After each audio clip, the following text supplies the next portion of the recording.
Hello. So, today's video is about something that's been really getting on my goat at the moment recently, which is predators. Now, predators are not the ones that have been annoying me because we haven't had issues with them.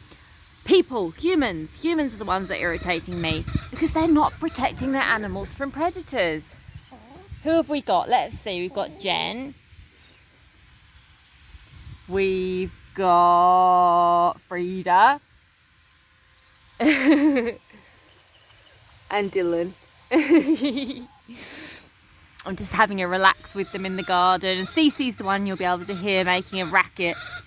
As usual. There's Levi. So, recently we've been desperately trying to rehome a gorgeous little trio. So we've got Macy, and we've got little Bo, and we've got Damon the rooster. Now, when we try and find a home for a rooster, what we get is lots of people who are on acreage, but the problem is they've got plenty of space. Hello, sweetheart. But they don't bother with predator protection. They think, oh, I've got 200 acres, I'll just shove the chickens out there. And then if they get a predator attack, they're like, oh, it's nature. You know what? It's not nature. Because these animals are not wild animals. They are for us to protect. It's not a matter of us just shoving them out into a field and saying, oh, you know, it's the odd hawk attack or the odd fox attack. No. When we rescue these animals, whether it's from a case of neglect or whether a battery farm, we promise them, like Jen, that they'll be safe for life. Now, the place Jen was rescued from, I was trying to tell them they need predator protection, and they would not do it. Jen's friends were killed about a month after she was rescued. To me, there's just no good excuse for it. Let me show you some of our beauties. So here's Miss Noisy Pants, Cece, Lucy with her friend Dorothy. We've got Blue up there. He's having a sit down, and I can't see who's next to him. One of the girls, and you can see Charlene. Can you see the grey? She's in the other enclosure, but she's right next to him having a chat. And our beautiful Kaiho, of course. So, some of the emails and messages I've been getting are from people who seem really nice, and they obviously think they're doing the right thing by the animals, but then they'll say something like, oh yeah, I did have a fox attack, but then I trapped the fox, so there's no problem now. Who's that? Hello. Are you getting my hair now, are you? And I've also got a crowd in front of me, look.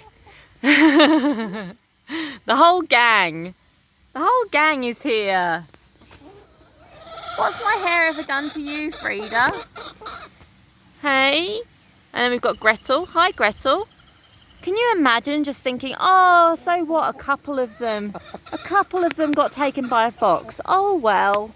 Like, no, these are all individuals. Imagine if people thought like that about a dog or a cat. You just wouldn't. They're worth more than that. They're individuals. Look at this whole gang. And I find it really upsetting. And I don't like confrontation, but especially with people who are otherwise quite nice. But when I say to them, oh, would you, you've had a predator attack, would you consider making a predator-proof enclosure? And if the person's like, no, I'm not doing that, then I can't adopt to them. I just can't risk it. It's important. Their safety is important. And when I hear, oh, we just hatch some eggs every year as well, that's also not great, because then you have roosters. There's already enough unwanted roosters in the world. Like, as a rescue, we can't keep breeding. It's just...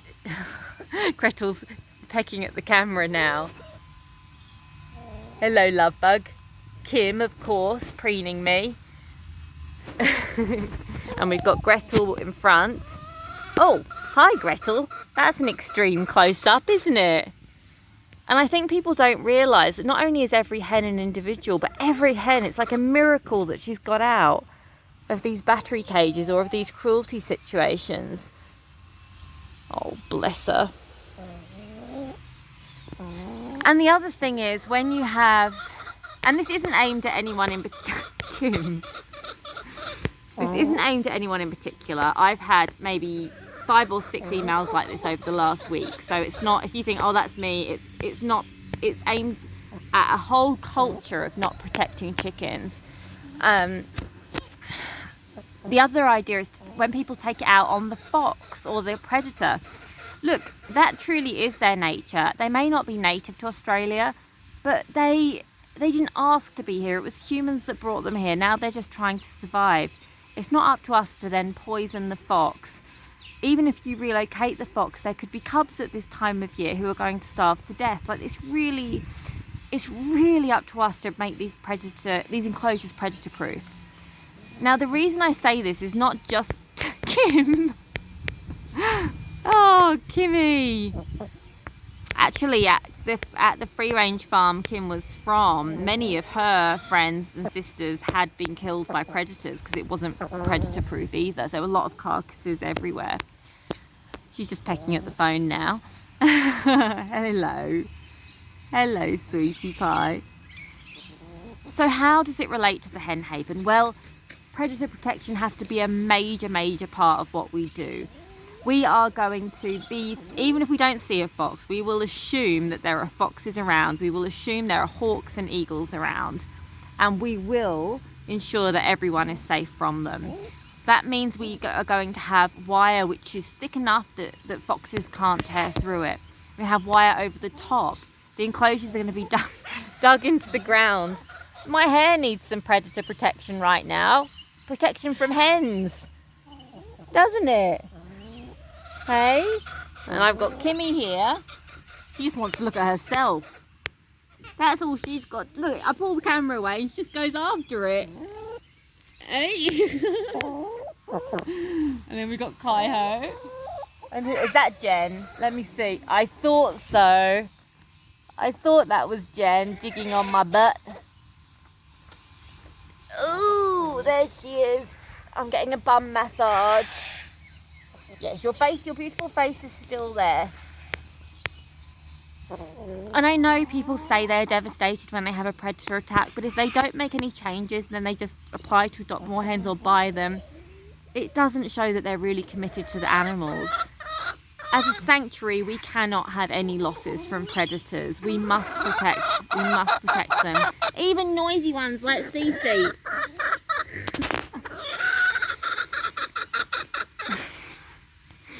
So what I'll probably do once we have a permanent location is to create predator-proof enclosures that are somewhat temporary, like what we've got here, whilst I apply for grants from Bunnings, from Lush, from other places that do grants. Excuse me, miss. It's not all about you, Kimmy. And then have the proper enclosures constructed. And that, I mean, they're all going to be predator proof, but they will be like Fort Knox, like no one's, and not just foxes and, excuse me, not just foxes and eagles, but also rats, lizards, goannas and snakes, because depending on the size of the animal, they can still do damage. But when we want to protect them from predators, it doesn't mean we hurt the predators. The predators are animals who also deserve our respect. They're also individuals, and they should be allowed to exist in whatever location we end up in. But it's up to us to protect the animals in our care. So predator protection is probably going to be the number one thing, the thing we think of first when we think about the enclosure, because everything else, to make it as big and to make it as interesting as possible, can be thought about as we go on.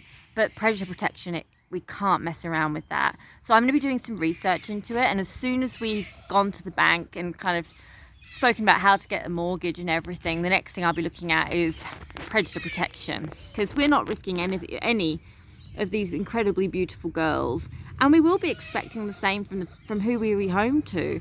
We expect them to be safe. Just like if you lived in a neighbourhood in America, or let's say even North Queensland with crocodiles, you don't let your dog go running like next to the creek.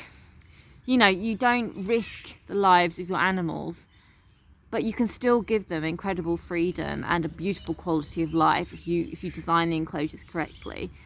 So it's just something I needed to vent about today. Honestly, the amount of people I'm hearing that cockatoos who they're hens and roosters, and you know the saddest thing, one of the saddest things is that the roosters are often the ones to be killed because they try to protect the girls. They will try to protect, and they're the ones that die most often, and it's just so upsetting when it really is up to humans to protect them. So it's going to be a major thing for us, and I'm even thinking like we can try and educate people about some of this chicken care. We've already got on our website a free downloadable Caring for Rescued Hens book, and a lot of it does apply to all chickens, and that covers some predator protection, but I think we can go a lot more in depth with it, and I think it's really important. Again, it's all about how society views these gorgeous girls and boys, and at the moment that's as disposable, and predator attacks are not a big deal to people, but we're going to change it. We're going to change that. What on earth? The cockatoos! Kim, the cockatoos! Okay, well, I'm going to say goodbye. I'm going to get my grooming from Kim. And I will see you. We will see you tomorrow. See ya.